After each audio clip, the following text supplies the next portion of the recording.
I got involved in Palestine Solidarity movement in the UK when I was at university, and over the past few years there were loads of really great successes among student unions across the UK, with boycott, divestment and sanctions motions being passed through student unions and pressuring universities to break their ties with Israeli companies. Last month I was in London.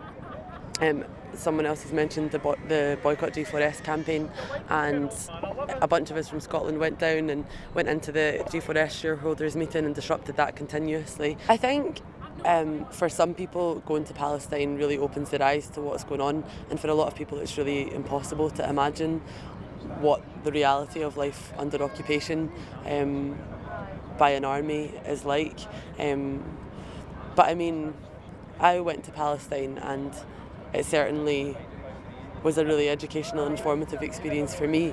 I've never been to Gaza and I don't feel like that's necessarily important. I don't feel like I need to go there, and I certainly don't feel like there's a role for me there. When I went out for the first time, I worked for a campaign which was based in the Jordan Valley, and basically it's Area C. I won't get into all of that, but it's under full military and civil control by the Israeli army, so it's a closed military zone, and the communities there are mostly Bedouin communities, and the house demolitions, water tank confiscations of agricultural equipment, arrests of people and animals, road closures, flying checkpoints are really commonplace there, and it's all part of a campaign to force the people off the land. And the campaign that I worked for, basically when there were house demolitions or when communities were suffering because of attacks from the army or because of arrests or incursions into their communities, the campaign would arrive and provide practical solidarity, i.e. rebuilding houses. They also did a lot of work and research for the agricultural boycott movement, because the Jordan Valley is like 500 metres below sea level and it's really fertile and it's been settled.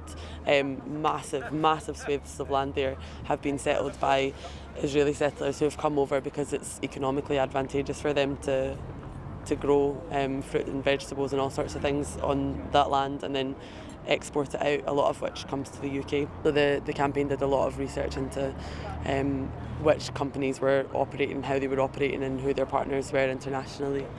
I don't think so. I don't think that, I mean, every time that there's been a massacre in Gaza, or every time there's been a peak in massacres and attacks on the Palestinian population, you've always seen a spike of like public support for Palestine.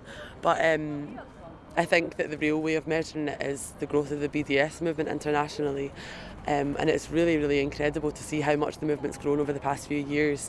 And I think that's the best way to trace public support, because it is really, BDS is one of the most effective forms of solidarity that you can show. I mean, BDS politicises the question of Palestine. It stops people from viewing it as a humanitarian issue, which unfortunately is what a lot of these protests are about.